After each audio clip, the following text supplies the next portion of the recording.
एक दिन की बात है। दो मित्र रामू और शामू अपने गांव के मंदिर की सीढ़ियों पर बैठकर बातें कर रहे थे।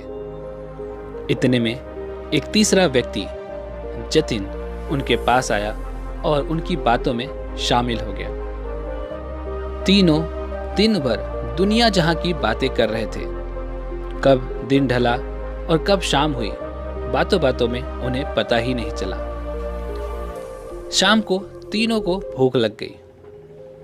रामू और शामू के पास 3 और 4 रोटियां थी, लेकिन जतिन के पास खाने के लिए कुछ भी नहीं था। रामू और शामू ने तय किया कि वे अपने पास की रोटियों को आपस में बांटकर खा लेंगे। जतिन उनकी बात सुनकर बहुत ही प्रसन्न हो गया, लेकिन समस्या यह खड़ी हो गई कि कुल 8 रोटियों को तीनों में बराबर बराबर कैसे बांटा जाए।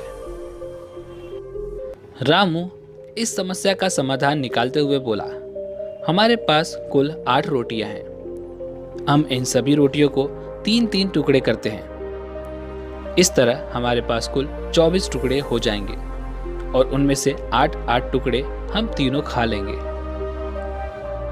शामू और जतिन को यह बात जच गई और तीनों ने वैसा ही किया। रोटियां खाने के बाद वे तीनों उसी मंदिर की सीढ़ियों पर सो गए, क्योंकि रात काफी हो चुकी थी। रात में तीनों गहरी नींद में सोए और सीधा अगली सुबह ही उठे।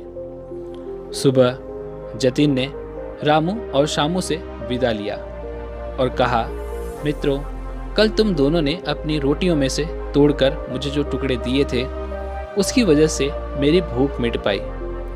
इसके लिए मैं तुम दोनों का बहुत आभारी हूँ। यह आभार तो मैं कभी नहीं चुका पाऊंगा, लेकिन फिर भी उपहार स्वरूप में मैं तुम दोनों को सोने की ये 8 गिन्नियां देना चाहता हूँ। यह कहकर उसने सोने की 8 गिन्नियां उन्हें दे दी और विदा लेकर चला गया। सोने की गिन्नियां पाकर रामू और शामू बहुत खुश हुए। उन्हें हाथ में लेकर शामू ने रामू से बोला, आओ मित्र, ये 8 गिन्नियां आधी आधी बांट ले। तुम 4 गिन्नी ले लो और 4 गिन्नी मैं ले लेता हूं। लेकिन शामू ने ऐसा करने से इनकार कर दिया। वह बोला, ऐसे कैसे? तुम्हारी 3 रोटियां थी और मेरी 5।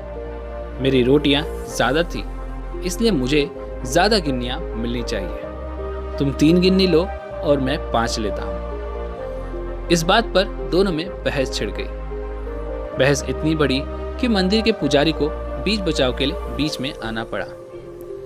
पूछने पर दोनों ने एक दिन पहले का किस्सा और सोने की गिन्नियों की बात पुजारी को बता दी। साथ ही पुजारी से निवेदन किया कि वे ही कोई अब निर्णय ले। वे जो भी निर्णय करेंगे वो उन्हें स्वीकार होगा। यूं तो पुजारी जी को शामू की बात ठीक लगी, लेकिन वे निर्णय में कोई गलती नहीं करना चाहते थे।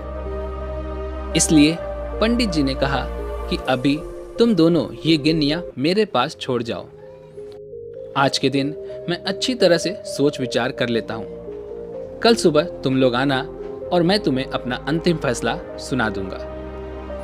रामू और शामू दोनों पुजारी की बात से सहमत हो गए। वे दोनों अपनी सोने की गिन्नियां पुजारी के पास छोड़कर चले गए। देर रात तक पुजारी जी गिन्नियों के बंटवारे के बारे में सोचते रहे, लेकिन किसी भी उचित निष्कर्ष पर नहीं पहुंच सके।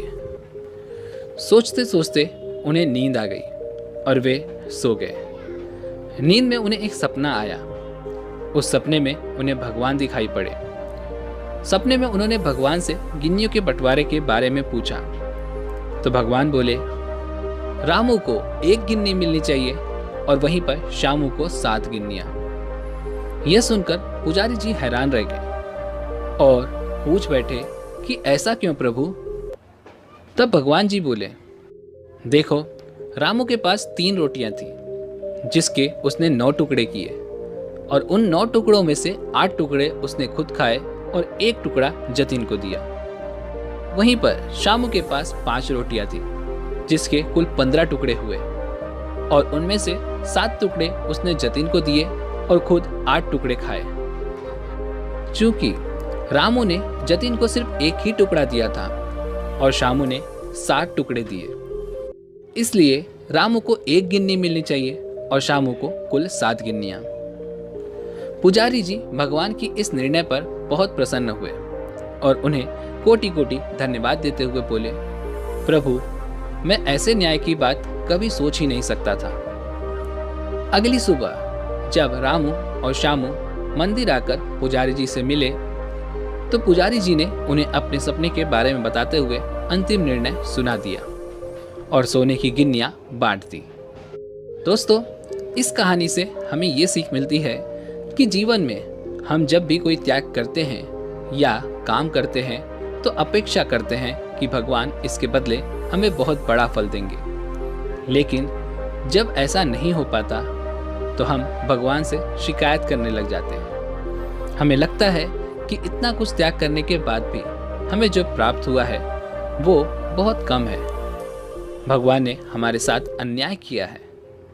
लेकिन वास्तव में भगवान का न्याय हमारी सोच से परे है। वह महज हमारे त्याग को नहीं बल्कि समग्र जीवन पर आकलन करके निर्णय लेते हैं। इसलिए हमें जो मिला है उसमें संतुष्ट रहना चाहिए और भगवान से कभी भी शिकायत नहीं करनी चाहिए, क्योंकि भगवान का निर्णय सदा न्याय संगत होता है और हमें जीवन में जो भी मिल रहा होता है वो बिल्कुल सही होता है। इसी के साथ में दोस्तों ये कहानी यहीं पर ख़त्म होती है। उम्मीद है कि आपने आज की इस वीडियो से ज़रूर कुछ न कुछ सीखा होगा। तो वीडियो को लाइक और अपने दोस्तों के साथ शेयर ज़रूर कीजिएगा। और हाँ दोस्तों, ऐसी और वीडियोस की नोटिफिकेशन पाने के लिए चैनल को सब्सक्राइब और घंटी बटन को ज़रूर दबा दीजिएगा। चलिए मिलते हैं ऐसी एक और वीडियो में, तब तक के लिए अपना ख्याल रखें। धन्यवाद।